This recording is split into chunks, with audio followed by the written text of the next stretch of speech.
শীতের সময় সেহরিতে উঠতে একটু কষ্ট হলেও গরমের মধ্যে কিন্তু সারাদিনের রোজার কষ্টটা আর একদমই হয় না। আজ চলে আসলাম রমজানের 30 ডেজের মধ্যে ডে 9। সকাল সকাল এখন যাচ্ছি আমি আর দিদি একটু দিদির কলেজে, ওর কিছু অফিসিয়ালি দরকার আছে। ফেরার পথে ঠিক করলাম বসিরহাটে হওয়া এই নিউ জুডিওতে আমরা একটু এক্সপ্লোর করব। আর এখানে এসে এখানকার কালেকশন আমার বেশ ভালো লাগলো।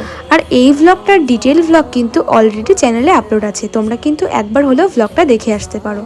তারপর বাড়ি এসে আমি নামাজটা কমপ্লিট করে চলে আসলাম একটু রান্নাঘরে মায়ের হাতে কাজটা গুছিয়ে দিতে।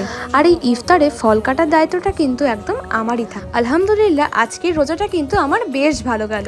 আর এটা হচ্ছে আমাদের মসজিদ, রমজান উপলক্ষে মসজিদটা খুব সুন্দর করে সাজিয়েছে। আর এই সন্ধ্যা ইফতারের পর আমি আর দিদি এসছি একটু গ্রসারি কেনাকাটা করতে। অনেক কিছু নেওয়া আছে, তাও রমজান স্পেশালি। আর তোমরা তো জানো রমজান মাসে আমাদের কত নিত্য নতুন জিনিসের প্রয়োজন হয়। দিদি আর আমি সবকিছু বেছে বেছে নিয়ে নিলাম রমজান স্পেশালি।